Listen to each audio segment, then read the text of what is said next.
Terima kasih untuk tim Desakanix yang telah menyediakan pertanyaan, kesempatan.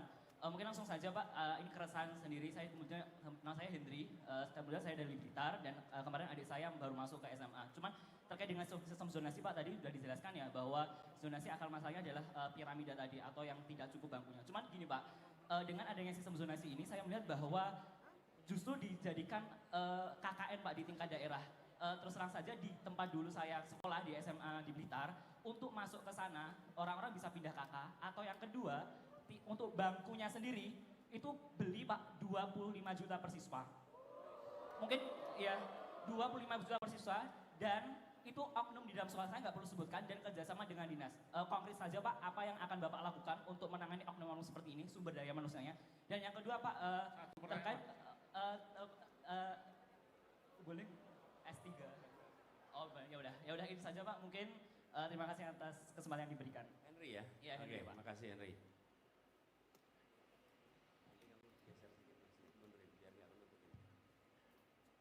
Yuk, boleh sekarang kamu. Oke, baik. Selamat siang sebelumnya Bapak. Terima kasih atas kesempatan yang telah diberikan. Sebelumnya izinkan saya untuk memperkenalkan diri. Nama saya Brinda Najla Mutia dari SMA Negeri 1 Yogyakarta. Oke. Panggilannya siapa? Brenda. Apa? Brenda. Berda. Iya. Oke. Jadi Bapak, saya ingin bertanya terkait kurikulum. Tadi kan sudah banyak dipertanyakan terkait kurikulum. Seperti yang kita tahu juga, sudah banyak perubahan-perubahan kurikulum yang ada di Indonesia. Tapi satu keresahan yang masih saya temukan sendiri, kemudian teman-teman saya juga temukan sendiri, yaitu adalah tentang gimana sih sebenarnya, apakah Pak Anies mempunyai dobrakan kurikulum yang baru agar pendidikan di Indonesia itu anak-anaknya tidak bingung setelah lulus SMA itu kira-kira mau ngambil jurusan apa sih? Karena kan dari dulu sudah banyak perubahan kurikulum, tetapi akhirnya teman-teman itu sendiri tidak tahu selanjutnya mau masuk ke jurusan apa. Nah kemudian akhirnya salah jurusan dan berdampak pada SDM di Indonesia yang bingung, jadi bingung mau cari kerja apa. Seperti itu kira-kira Pak Anies. Terima kasih.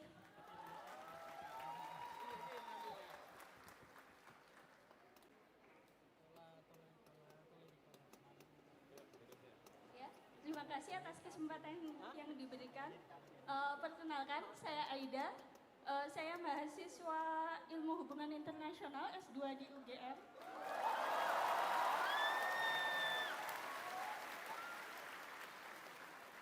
Kalau tadi Bapak Anies menyebut-nyebut mengenai beasiswa LPDP, alhamdulillah saya juga salah satu awardinya. Tapi yang ingin saya desak kepada Pak Anies adalah, saya waktu sekolah menengah itu terpaksa beasiswa saya dicabut Pak. Karena untuk mendapatkan beasiswa tersebut, saya harus masuk di sekolah itu. Tapi sekolah tersebut, salah satu sekolah favorit, di kota asal saya di Jombang, Jawa Timur. Sekolah tersebut adalah sekolah madrasah di kota santri, tapi tidak bisa menerima saya karena aksesibilitas difabel, terutama di lingkungan pendidikan keagamaan itu Allahumma minim sekali Pak. Jadi saya ingin mendesak Bapak, bagaimana agar pondok-pondok pesantren, terutama madrasah di Indonesia, madrasah swasta memang tidak terlalu bisa diutik-utik oleh negara, tapi setidaknya madrasah-madrasah negeri, aksesibilitasnya harus diperbaiki. Memang sekarang sudah banyak ada rem di bagian depan gedung, tapi itu mereka bukan jalur landai, tapi jalur curam, di mana difabel mereka hanya ada sebagai pertanggungjawaban negara atas checklist fasilitas, bukan benar-benar bisa diakses.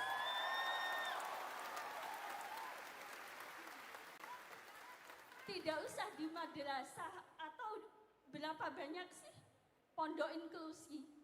Kalau pondok yang khusus segmented, pondok untuk teman-teman dengan gangguan penglihatan, pondok untuk teman-teman dengan low vision, dengan autis, segala macam itu banyak. Tapi pondok yang benar-benar inklusi, di mana non-difabel dan difabel bisa bergaul dan bergabung dengan merasakan situasi dan kondisi sebenarnya pendidikan keagamaan itu jarang sekali.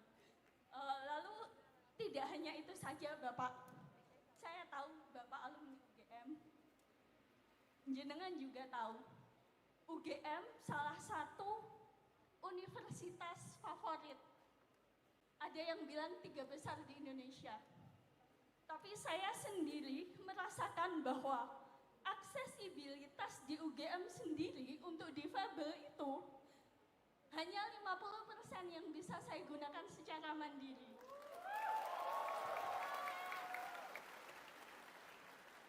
Ini UGM, bagaimana dengan universitas di provinsi lain? Ini UGM di Jawa, di kota pendidikan, di kota pelajar. Bagaimana dengan di luar Jawa? Jadi mohon Bapak untuk nanti jika ada pemenang tender atau program pemerintah, libatkan difabel untuk paling tidak mencoba semua fasilitas yang ada.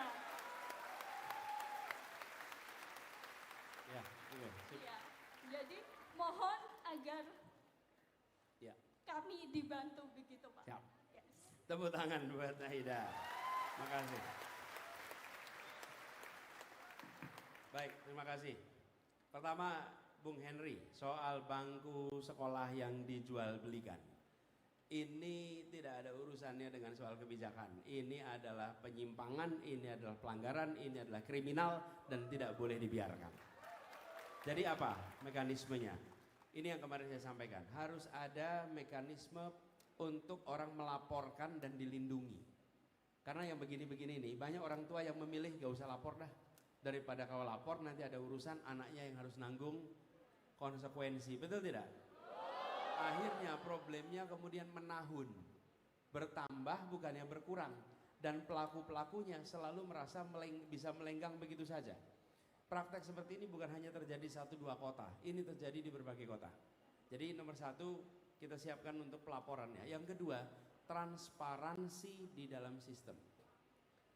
Dulu Jakarta pernah ngalamin seperti begini. Apa yang kemudian dilakukan? Yang dilakukan adalah melakukan transparansi setransparan-transparannya. Jadi proses pendaftaran itu bisa ditonton oleh semua real time, dan kalau anak itu namanya tergeser itu dia bisa menyaksikan real time. Dengan begitu fairness itu akan terjadi.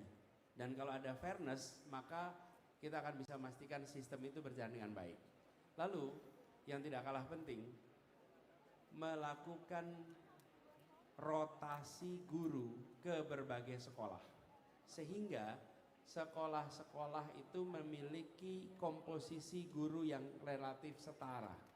Tapi kalau itu tidak dilakukan, maka yang terjadi adalah pengumpulan di beberapa tempat saja. Begitu juga dengan kepala sekolah, memastikan mereka terrotasi dengan baik, supaya setiap sekolah nantinya menjadi sekolah yang makin hari makin baik.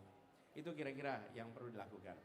Kemudian Berda, ini maju sini dong biar jawabnya ke depan dikit. Nah gini, Berda, ini SMA kelas 2. Ini lagi-lagi kita ketemu anak-anak muda yang luar biasa di Jogja ini ya. Kita kasih tepuk tangan buat Berda.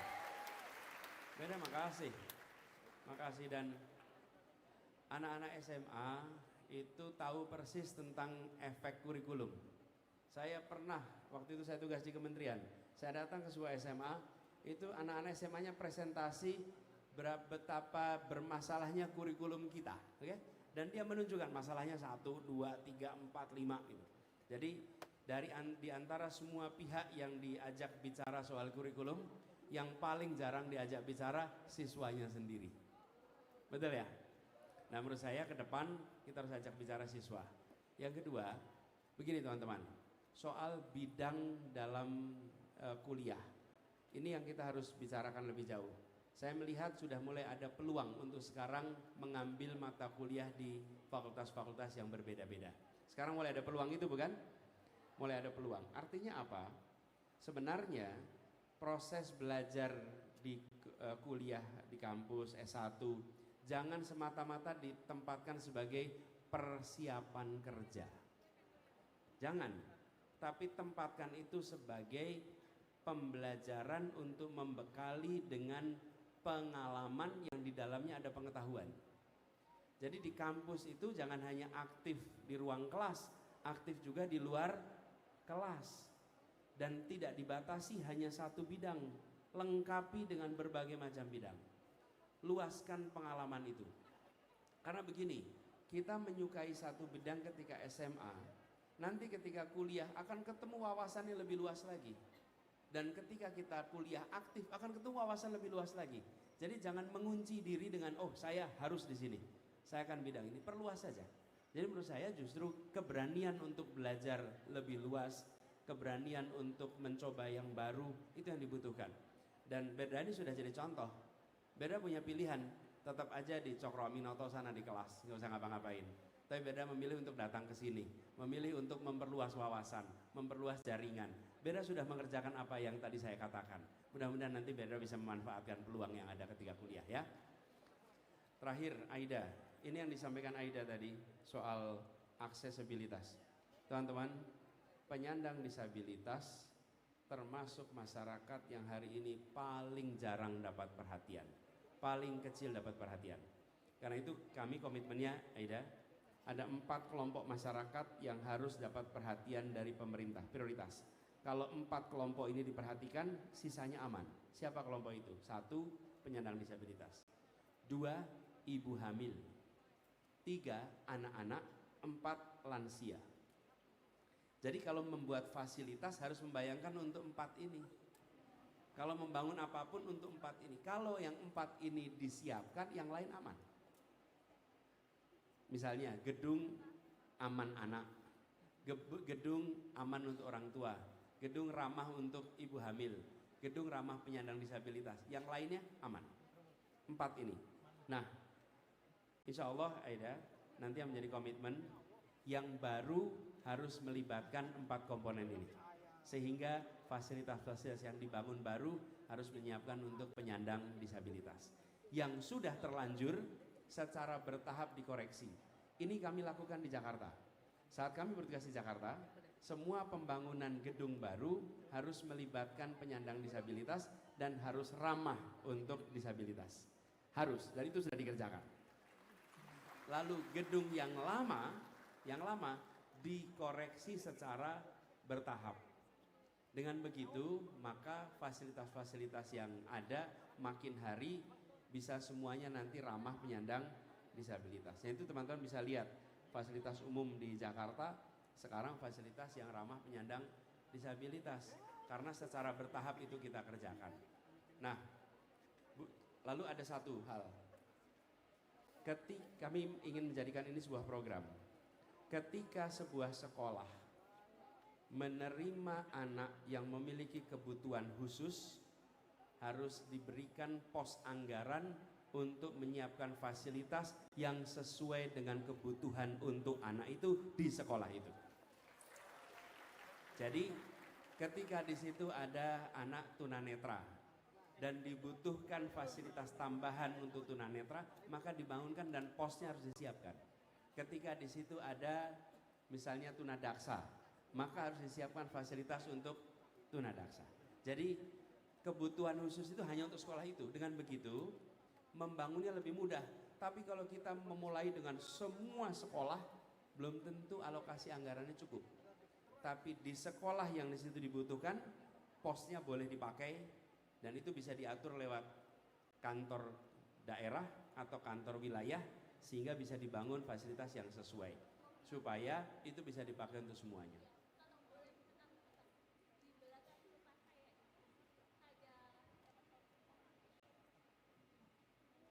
Jadi di belakang rumah itu alhamdulillah ada madrasah kecil Pak. Karena saya ingat struggle waktu menempuh pendidikan dasar, saya memberanikan diri untuk karena madrasah ya di bawah Kementerian Agama, tapi ternyata tidak ada pos karena di madrasah kami waktu itu ada 5 difabel, dari mulai tunadaksa sampai yang difabel mental juga ada. Tapi ternyata di Kementerian Agama, di kantor kecamatan itu tidak ada pos. Yang ada pos itu di UPT Pendidikan. Waktu kami ke UPT Pendidikan, langsung dibilang itu di bawah Kementerian Agama. Kami memang ada program untuk shadow teacher dan lain sebagainya, tapi langsung di pingpong itu milik Kementerian Agama. Sebetulnya begitu. karena memang sesungguhnya posnya belum disiapkan khusus. Harus ada pos untuk dukungan penyandang disabilitas yang itu bisa digunakan oleh Pemda, baik itu untuk urusan di bawah Kementerian Agama maupun di bawah Kementerian Pendidikan, sehingga semua yang membutuhkan di daerah itu bisa menggunakan dananya untuk fasilitas bagi penyandang disabilitas. Gitu ya. Oke, makasih Aida. Makasih. Terima kasih teman-teman.